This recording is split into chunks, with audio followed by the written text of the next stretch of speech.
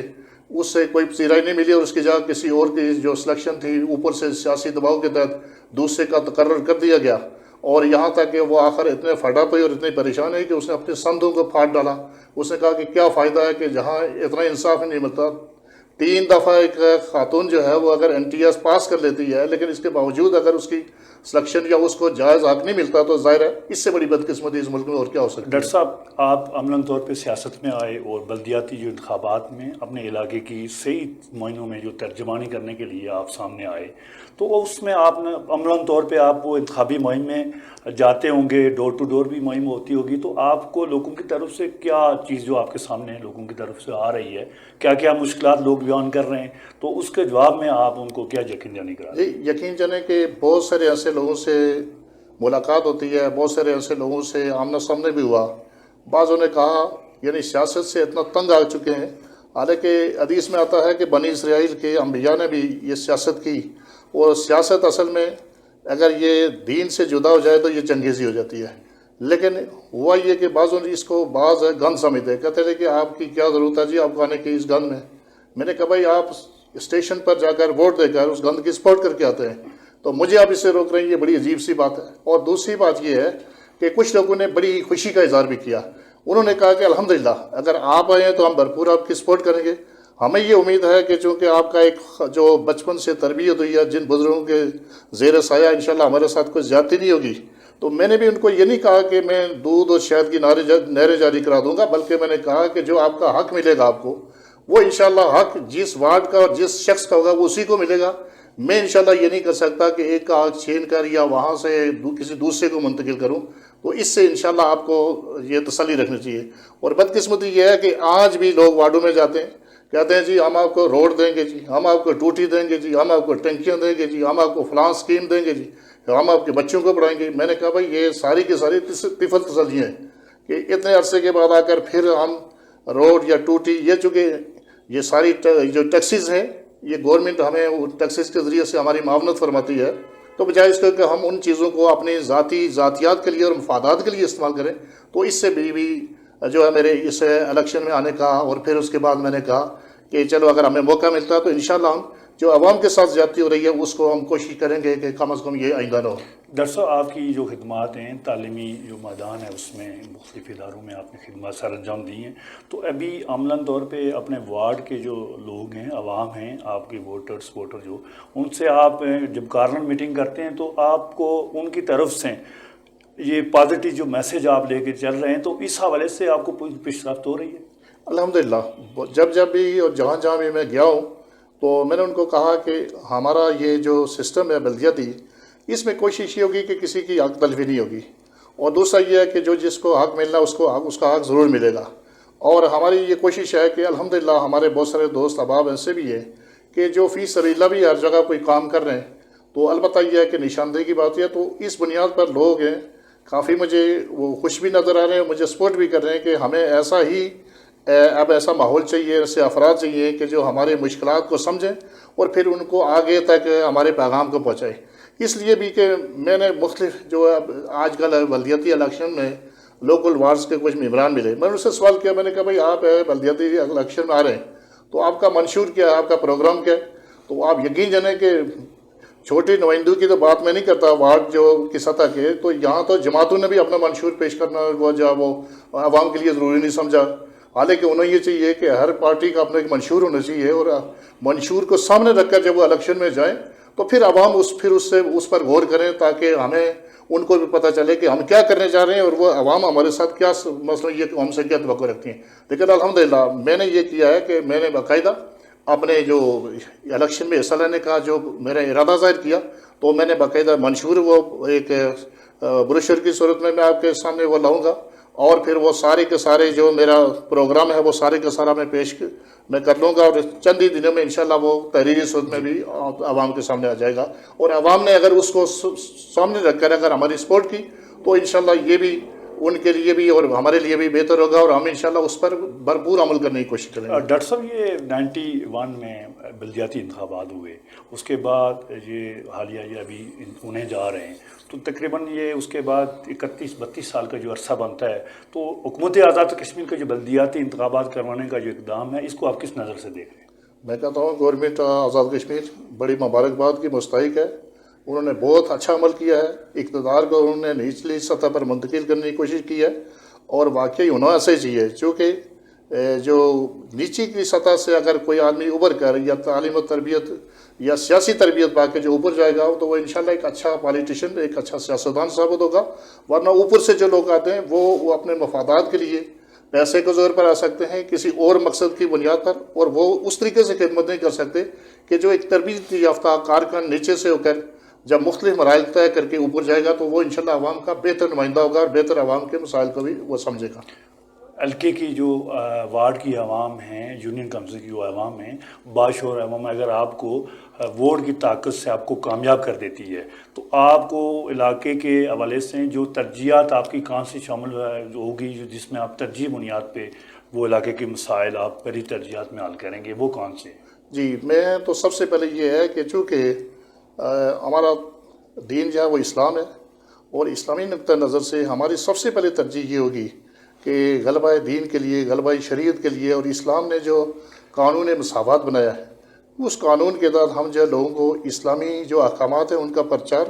اور پھر اس قانون کے مطابق ہم لوگوں سے یہ کہیں گے کہ وہ ہمارے ساتھ تعاون کریں گے، اور انشاءاللہ اس کے مطابق اس کا یعنی غلبہ اسلام کا جو بنیادی منشور میں جو پہلا نقطہ ہے وہ یہ ہے کہ غلبہ اسلام ہے، اسلامی احکامات کا پرچار ہے، اسلامی احکامات کا نفاذ ہے۔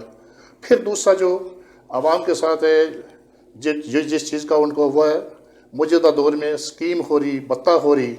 اور پھر بہت ساری ایسی چیزیں ہیں کہ عوام کو اس چیز کا علم نہیں ہوتا، اگر وہ بعض دفعہ یہ بھی ہوا کہ ایک جگہ کے پائپ دوسری جگہ لوگوں نے بیچ دیے، بعض جگہ یہ بھی ہوا کہ ایک جگہ کی اسکیم دوسری جگہ چلی گئی، بعض دفعہ یہ ہوا کہ منظور نظر لوگوں کو مختلف مراحل سے نوازا گیا، اور یہ بھی ہوا کہ بہت ساری چیزیں ایسی بھی ہوئی، فرض کرتے ہیں کہ اس میں سڑکیں وغیرہ حالانکہ کلومیٹر، آدھا کلومیٹر یا بہت تھوڑی، تو اس میں بڑی کرپشن رہی۔ تو پہلا دوسرا جو ہمارا منشور ہے یعنی غلبہ اسلام کے ساتھ ساتھ وہ کرپشن کا خاتمہ ہے، بتہ خوری کا خاتمہ ہے۔ ڈاکٹر صاحب، آپ کا جو مذہبی حلقے سے ایک بڑا جاندار کردار ہے، پوری ریاست کی بات اگر کی جائے تو اس میں آپ ایک بات کو ہمارے ناظرین کے سامنے لائیں گے کہ ووٹ جو آپ سے تقاضا کرتا ہے وہ کیا ہے، اور جو موجودہ جو حالات ہیں اس میں جو جاری ہیں تو اس میں ووٹ کو لالچ کی بنیاد پہ، ٹوٹی پائپ اور اس بنیاد پہ ووٹ دیا جاتا ہے، تو یہ اسلامی جو تاریخ اٹھائی جائے، اسلام میں کس طرح کا ہمیں جو ایک ووٹر کے ساتھ ہم برتاؤ کرنا چاہیے تاکہ اس کے سامنے رکھنی چاہیے، ووٹ لینا چاہیے، جائز کیا ہے، اس حوالے سے بات کریں۔ بہت اچھا آپ نے سوال کیا، اور یہی اصل میں اس وقت کا تقاضا بھی تھا، اور اس دور کا المیہ بھی یہی ہے کہ ہم بعض دفعہ عوام کو برادری کی بنیاد پر، کنبے قبیلے کی بنیاد پر، یا یہ کہ علاقے کی بنیاد پر ہم ووٹ طلب کرتے ہیں، حالانکہ یہ بات نہیں ہے۔ ووٹ ایک امانت ہے، اور وہ ایسی امانت ہے کہ جو اس کا اہل ہے اس کو سونپا جائے، وہ اگرچہ کسی برادری کا ہو، کسی جگہ کا ہو، کسی علاقے کا ہو، اور ووٹ دینا بھی اسی کو چاہیے، کیونکہ ووٹ دینے کے بعد جو آدمی آگے جس کو ہم بھیجتے ہیں وہ ایک وکیل ہوتا ہے۔ وکیل وہی آدمی بن سکتا ہے کہ جس نے وکالت کا پورا وہ نصاب پڑھا ہو۔ ظاہر ہے ہماری یہ تربیت تو ہوتی نہیں ہے، تو ہم پھر یہ کرتے ہیں کہ ٹوٹی کھمبے کی، یا یہ ہے کہ پائپوں کی لالی دے کر لوگوں سے ووٹ خریدتے ہیں، یا پھر یہ ہے کہ کچھ ایسے بھی حالات سامنے آتے ہیں کہ جی آپ میرے خاندان کے لوگ ہیں، آپ میرے قبیلے کے لوگ ہیں، حالانکہ میں سمجھتا ہوں کہ یہ ساری کی ساری چیزیں ایسی ہیں فرسودہ چیزیں ہیں۔ ووٹ یہ ایک قومی امانت ہے، جو اس کا اہل ہے اس کا حوالے کیا جائے، اس لیے بھی کہ اگر ووٹ کسی اچھے آدمی کو دیا گیا، وہ اگر آگے اچھا کام کرے گا تو اس کا اجر بھی ووٹ دینے والوں کو بھی ملے گا اور پھر جو ووٹ لے کر آگے گیا ہے اس کو بھی ملے گا۔ لیکن اگر ووٹ میں ہم نے برادری، ہم نے قبیلے، ہم نے پیسے کو، یا ہم نے سڑک کو، یا ہم نے ٹوٹی یا کھمبے کو انوالو کیا، تو اس کا جو نتیجہ نکلے گا وہ بڑا غلط نتیجہ ہوتا ہے۔ کوئی آدمی اگر ہمارا ووٹ لے کر آگے جاتا ہے اور کوئی بھی امیدوار اگر وہ کرپشن کرتا ہے، جب تک وہ کرپشن کرتا رہے گا اس کا عذاب بھی جو ہے ووٹ دینے والے کو ہوگا۔ یعنی دونوں صورتیں سامنے ہیں۔ اگر اچھے آدمی کا انتخاب کیا گیا تو ایک تو اللہ کی ذات راضی ہوگی، دنیا میں بھی اور آخرت میں بھی۔ اگر کسی برے آدمی کا ہم نے انتخاب کیا کسی دوسری بنیاد پر، یعنی شرعی طور پر جو اس کا اہل ہے، اور اہل کے لیے امین اور صادق ہونا ضروری ہے، دوسرا یہ کہ دیانتداری ضروری ہے، تو اسی طریقے سے اگر کوئی اچھا آدمی آ گیا سامنے تو وہ ثواب بھی ووٹر کو بھی ملتا رہے گا اور وہ جب تک کام کرتا رہے گا اس کو بھی ملتا رہے گا۔ اور اگر کوئی برا آدمی ہمارے ووٹ کی وجہ سے اگر وہ منتخب ہو جاتا ہے اور پھر وہ آگے کرپشن کرے گا تو اس کا عذاب بھی ہمیں دنیا میں بھی اور بعض دفعہ دیکھنا پڑے گا، اور پھر آخرت میں بھی اس کا ہمیں خامیازہ بھگتنا پڑے گا۔ لہذا ووٹ ایک قومی امانت ہے، اور اسلام نے باقاعدہ قرآن حکیم میں یہ فرمایا گیا کہ اے ایمان والو، جو امانتیں ہیں ان کے اہل کے سپرد کیا کرو۔ تو اس اعتبار سے ہم دیکھیں تو ووٹ بہت ہی بنیادی کردار ادا کرتا ہے تمام معاملات سے۔ ڈاکٹر صاحب، آخری سوال آپ سے ہے کہ ہمارے جو پرل نیوز کے ہمارے ناظرین ہیں، آپ کے ووٹران سپورٹران کو آپ اس پلیٹ فارم سے کیا پیغام میسیج دینا جی، میں یہی پیغام دینا چاہتا ہوں کہ یہ زندگی بڑی عارضی ہے، ہم نے ایک دن اس دنیا سے جانا ہے اور کسی نے بھی یہاں ہمیشہ نہیں رہنا۔ لہٰذا ہمارے نمائندے، ہماری جو قیادت ہے وہ جاندار ہونی چاہیے، دیانتدار ہونی چاہیے، اور شرعی اصولوں کو سمجھ کر ان کے مطابق زندگی بسر کرنے والی ہونی چاہیے۔ ورنہ اگر ہم نے کسی ایسے آدمی کا انتخاب کیا جو نہ تو شریعت جانتا ہے، نہ تو وہ سیاست کے رموز کو جانتا ہے، تو اس کی وجہ سے یہ ایک ایسا غلط ہمارا فیصلہ ہوگا کہ جس میں ہم نہیں بلکہ ہماری نسلیں بھی بھگتی رہیں گی۔ اور اگر اچھے آدمی کو ہم نے منتخب کیا اور ہم نے اچھائی اور اسلامی اصولوں کے مطابق اس کی اگر ہم نے پذیرائی کی، تو اس کی وجہ سے یہ ہے کہ یہ انشاءاللہ اس کا پھل نیکی کا جو اثر ہوتا ہے یہ نسلوں تک جاری رہے گا، اور وہ بھی ان سے استفادہ کرتے رہیں گے۔ بہت شکریہ ڈاکٹر صاحب۔ جی ناظرین، ہمارے ساتھ ابھی موجود تھے پروفیسر ڈاکٹر خان گل صاحب، جن کا تعلق ہے یونین کونسل اوریڑا سے ہے، اب اظہار خیال کر رہے تھے۔ جی ناظرین، میں جو بھی نقطہ نظر بیان کیا یہ خالصاً ہمارے مہمان شرکا کا تھا، ادارے کا اس کے ساتھ متفق ہونا ضروری نہیں ہے۔ اپنے میزبان ظفر نذیر کو اجازت دیجیے۔ اللہ نگہبان۔